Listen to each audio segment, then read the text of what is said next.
Assalamualaikum warahmatullahi wabarakatuh. Salam sejahtera buat kita semua, dimanapun juga para pendengar berada saat ini. Semoga semuanya di dalam keadaan yang sehat, kuat, makmur, awet muda, panjang umur, diberkati.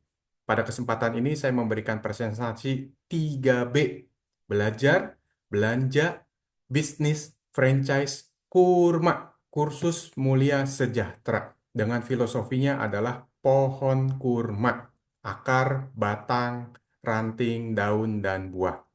Bapak Ibu, nama saya Marianto Chandra atau Mas Mart sebagai CEO dari PT Edukasi Mulia Sejahtera sekaligus trainer untuk kursus edukasi mulia sejahtera ini, kurma. Bapak Ibu, tambang emas terbesar di dunia ada di mana? Sekali lagi saya tanya, tambang emas terbesar di dunia adanya di mana? Bukan di dalam tanah, Bapak Ibu. Tambang emas terbesar di dunia itu adanya di dalam pikiran kita. Nah, pada kesempatan kali ini kita akan coba gali bersama. Karena banyak orang tidak tahu cara menggali tambang emas. Banyak orang dilarang menggali tambang emas. Banyak orang tidak bisa menggali tambang emas yang ada di dalam pikiran kita semua. Pada kesempatan ini kita mau coba gali bersama-sama. Siap? Kita mulai ya, Bapak Ibu. Kursus Mulia Sejahtera, disingkatnya KURMA. KURMA adalah kunci, Bapak Ibu. Kunci untuk membuka pintu emas ya. KURMA itu kunci yang pas, kunci yang sederhana, kunci yang cocok untuk bisa membuka pintu impianku ya. Sehingga menjadi visi kami adalah Indonesia Emas 2045 hanya dengan satu jalan kebenaran. Sekali lagi, satu jalan kebenaran, yaitu jalan emas dan jembatan perak, bukan jalan yang lain. Ini sesuai dengan 5 elemen kehidupan: air, api, kayu, tanah, dan logam, serta 5 sila dan UUD 1945. Sekali lagi, jalan menuju Indonesia Emas hanya dengan jalan emas, jembatan perak, fisik, bukan yang lain, Bapak Ibu. Ini adalah kebenaran sejati, Bapak Ibu. Visi misi kami apa? Sadar, kita dimiskinkan oleh sistem ribawi. Usaha kita apa? Cerdas dengan ikut kursus mulia sejahtera. Solusi kepastian, solusi syariah, solusi sejati, ya, sesuai dengan budaya bimetal selama 16 abad 278 kerajaan, ya. Aman, kaya, untung. Itulah kepastian kalau Bapak Ibu ikut kursus kurma, kurma emas, ya. Integritas kami membangun komunitas pembelajar yang berproduktivitas, berbasis komoditas logam mulia untuk sustainabilitas aku, keluargaku, masa depanku, kotaku, bangsaku. Inilah PT Edukasi Mulia Sejahtera. Bapak Ibu, kita siap gali lebih dalam lagi ya. Apakah Bapak Ibu sudah mendapatkan hak sebagai warga negara Indonesia, yaitu pekerjaan dan kehidupan yang layak? Kata kuncinya apa? Pekerjaan dan kehidupan layak. Apa itu kehidupan layak, Bapak Ibu? Menurut pemerintah, orang disebut layak kalau biaya pengeluarannya sekitar 1 juta per bulan, per orang. Ya. Tapi tidak dijelaskan bagaimana orang tersebut bisa mendapatkan penghasilan. Hanya disebut hidup layak kalau punya pengeluaran 1 juta per bulan. Jadi pengeluaran 1 juta per bulan ini untuk apa? Ya, itu tidak dijelaskan, Bapak Ibu. Ya. Lalu saya coba cek beberapa sumber dan muncullah ini. Ternyata orang disebut layak kalau dengan pengeluaran 1 juta untuk 8 hal ini, Bapak Ibu. Sandang, pangan, papan, pendidikan, kesehatan, transportasi, rekreasi, tabungan, yang totalnya ada 60 komponen. Ya. Contoh, makan sehari 3 kali. Sekali makan misalnya 15.000. 3 kali makan 45.000, hampir 50.000. Sebulan sudah 1,5 juta. Ya. Sementara hitungan ini, kalau pengeluarannya 1 juta dianggap sudah layak. Jadi kalau buat makan saja 1,5 juta dianggap sudah hidupnya layak. Belum lagi belum lagi papan, pendidikan, perumahan, kesehatan, dan lain sebagainya. Ini akan membingungkan Bapak Ibu. Nah, kurma membuat Bapak Ibu sadar. Masalahnya ada di mana? Betulkah standar hidup layak 1 juta per bulan dihitung dari pengeluaran? Atau ini hanyalah opini, bukan fakta? Ya, karena setiap orang unik, setiap orang berbeda. Bapak Ibu, data yang lebih kredibel ya, dari sini Bapak Ibu kita lihat. Di Indonesia, ya, indeks biayanya 34%. Ya, artinya apa? Dibandingkan dengan Amerika, biaya hidup di Indonesia lebih murah, sepertiganya dari Amerika. Ya, hanya 34% dari biaya di Amerika. Menariknya, penghasilan orang Amerika sekitar 6.700 dolar per orang, ya, rata-rata. Di Indonesia, harusnya penghasilannya sepertiga orang Amerika, sekitar 2.250 dolar. Tapi di sini ditulis hanya 400 dolar atau sekitar 6 juta. Dan faktanya banyak orang yang penghasilannya di bawah 6 juta. Contoh upah minimum Provinsi Jakarta yang besarnya 5.400.000, Jawa Barat 2.200.000. Sehingga dengan orang yang penghasilannya 6 juta saja, daya belinya hanya 18% dari penghasilannya itu. Apalagi yang gajinya di bawah 6 juta, 5 juta, 4 juta, 3 juta, pasti daya belinya lebih rendah lagi. Maka tidak heran ketika Bapak Ibu melihat kondisi sekarang, banyak orang yang daya belinya semakin lama semakin turun karena tidak sadar dimiskinkan oleh sistem, yaitu dari kurs, ya, kurs nilai tukar. Kok bisa? Makanya Bapak Ibu harus belajar kurma supaya paham. Ya, ini Bapak Ibu solusinya. Finansial literasi, melek keuangan. Supaya apa? Tiap hari kita berhubungan dengan uang. Tapi kita jangan dibohongi, ya, jangan dibodohi, jangan ditipu, ya, oleh sistem keuangan. Nah, aku belajar melek keuangan itu sederhana Bapak Ibu, ya. Ilmu keuangan itu rumit, lebih rumit dari ilmu kedokteran, lebih rumit dari ilmu penerbangan. Tapi saya mau coba menyederhanakan, Bapak Ibu. Keuangan itu yang pertama kita harus paham keputusan keuangan saya itu apa. Mau beli iPhone atau Android, ya. Anggarannya ada. Kalau iPhone, kartu kredit. Kalau Android, cash. Ya. Benar, saya mau beli iPhone. Betul, saya mau beli iPhone, yakin ya dari keputusan saya. Kemudian bagaimana nih mengelola manajemen keuangan saya? Ya, gaji 5 juta, beli iPhone 20 juta, ya. Pakai kartu kredit. Tiap bulan punya cicilan 2 juta selama 1 tahun, yang besarnya 40% daripada pemasukannya. Apakah iPhone ini kebutuhan atau keinginan? Ya, bagaimana dengan tabungan atau investasi? Berani kita memberikan tabungan atau investasi 40% dari penghasilan? Kenapa kita pakai 40% dari penghasilan untuk bayar cicilan iPhone yang harganya 20 juta atau 4 kali lipat dari gaji kita? Nah, ilmu ini adalah ilmu untuk semua umur. Soal iPhone atau Android itu hal kecil, Bapak Ibu. Ya, masih banyak hal-hal besar lainnya yang kita pelajari seumur hidup. Nah, bagaimana caranya? Karena kursus ini tidak ada di sekolah formal.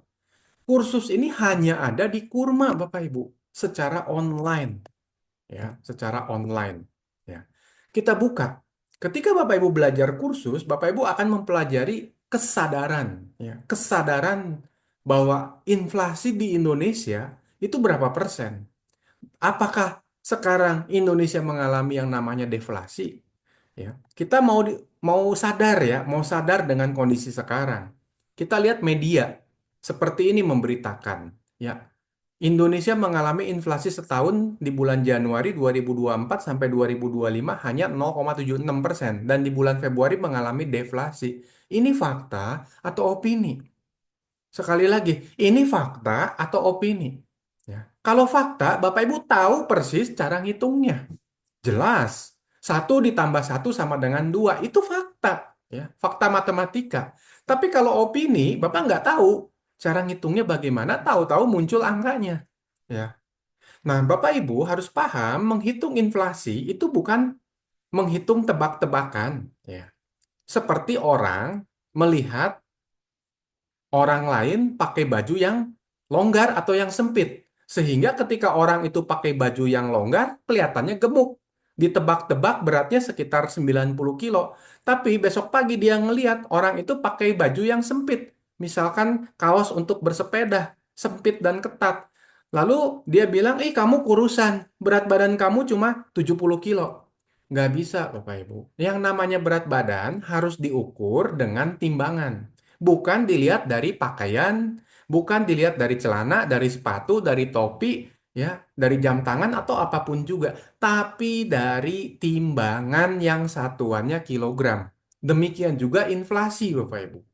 Kalau mau melihat inflasi, kita harus memakai timbangan. Karena inflasinya di Indonesia, kita harus memakai timbangan juga, Bapak Ibu, yang sesuai dengan ukuran yang berlaku di Indonesia, yaitu emas. Ya. Pakai timbangan emas untuk mengukur inflasi rupiah. Pakai timbangan emas untuk mengukur inflasi dolar, euro, yen, pound sterling, yuan, dan lain sebagainya. Jadi, ketika media memberitakan harga emas terus naik, sebetulnya bukan harga emas terus naik, tapi nilai tukar rupiah, mata uang rupiah terus turun. Kita melihatnya seperti ini, Bapak Ibu, dengan alat ukur emas itu. Ya, tahun lalu harga emas 1 gram 1.100.000, sekarang 1.600.000. Emasnya tetap 1 gram. Yang turun adalah rupiahnya dari 1.100.000 jadi 1.600.000. Ya, jadi sekali lagi, Bapak Ibu harus sadar alat ukur inflasi adalah emas. Jadi kalau ada data mengatakan inflasi Indonesia 0,76%, Indonesia mengalami deflasi, itu adalah opini, bukan fakta.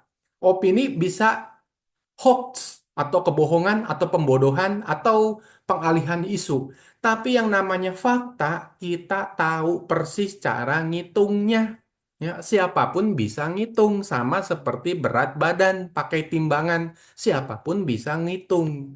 Lalu konsekuensi dahsyatnya apa? Kalau inflasi hampir 45%, Bapak Ibu. Kita lihat aset-aset kertas yang di bawah inflasi dalam setahun terakhir. Banyak perencana keuangan membuat kliennya tambah miskin. Kenapa? Karena mereka memasukkan aset kliennya ke pasar yang beresiko tinggi, Bapak Ibu. Financial market itu ada 12 resiko, ya. Mau pasar uang ataupun pasar modal, resikonya itu ada 12 dan tidak semua orang siap dengan resiko ini, Bapak Ibu. Nanti di Kurma kita akan bahas 12 resiko itu apa saja, Bapak Ibu. Tapi dari slide ini kita lihat, ya, saham perbankan, saham telekomunikasi, saham Pertamina itu turun. Bapak Ibu bisa cek yang punya saham. Dalam 1 tahun terakhir naiknya berapa persen, dividennya berapa persen. Ya. Yang punya reksadana, yang punya unit link, silakan dicek Bapak Ibu. Yang punya obligasi, yang punya deposito, setahun naiknya berapa persen Bapak Ibu. Ya. Di sini ada gambar lagi menarik. Katanya kalau orang punya obligasi atau deposito disebutnya passive income. Ya. Sebetulnya ini bukan passive income, tapi portfolio income. Ya. Income itu ada tiga, ada active income, passive income, dan portfolio income. Kurma mengajarkan perbedaan ketiganya. Dan obligasi, deposito, kos-kosan, ya, itu bukan passive income, tapi portfolio income. Kalau dari definisinya saja sudah salah, Bapak Ibu membeli produk yang salah, Bapak Ibu. Dan ini konsekuensinya berbahaya, Bapak Ibu. Yuk kita lihat, ya. Ini saya membangun kesadaran. Kita ambil contoh saham Antam yang setahun terakhir naik sekitar 7%-an. Orang kaya tanpa sadar tambah miskin. Yuk kita lihat. Pak Ali di bulan Februari tahun 2024 dia punya uang 100 juta lalu beli saham yang harganya 1.515 dapat 66.000 lembar. Ya. Lalu dia senang dapat capital gain 7,5%, dapat dividen 7,8%, 119 rupiah per lembar saham kali 66.000, 7,8 juta. Totalnya 15 jutaan.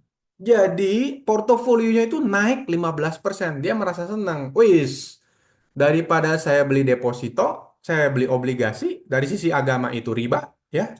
Lebih baik saya beli saham. Sahamnya saham Antam loh, perusahaan BUMN. Tapi dia lupa inflasi itu 44%. Ya. Atau dia nggak tahu bahwa fakta inflasi itu 44%. Dia merasa nyaman dengan opini inflasi 0,76%. Padahal tanpa sadar dia orang kaya yang bertambah miskin hampir 30%. Sekali lagi, Bapak Ibu di sini ada yang seperti Pak Ali, ya, orang kaya yang tambah miskin 30% tapi tidak sadar. Kalau ada, nggak apa-apa, ya. Solusinya sudah ada kok. Hari ini saya pastikan Bapak Ibu ikut kurma tidak lagi tambah miskin. Ya, tapi seperti Pak Budi, dia sudah ikut kurma di bulan Februari 2024. Pak Budi ini cerdas, gali ilmu, gali tambang emas di pikiran, langsung asli, ya, langsung aksi. 100 jutanya dia tidak belikan saham Antam, tapi produk Antam yang namanya emas. Ya, logam mulia Antam seberat 90 gram. Ya. Kemudian dia berencana membeli perak, ya, tapi dia beli emas dulu, ya. Sekarang emasnya kalau dicairkan jadi rupiah itu 150 juta, Bapak Ibu. Sekitar 150 juta tanpa ribet, Bapak Ibu. Dengan kondisi ini, orang kaya tambah miskin, orang miskin tambah minus, ya. Kurma mengajarkan muridnya seperti Pak Budi. Solusi aman, kaya, untung. Kemudian Pak Budi akan membeli perak karena peluang emasnya justru di perak setelah dia belajar kurma. Ya.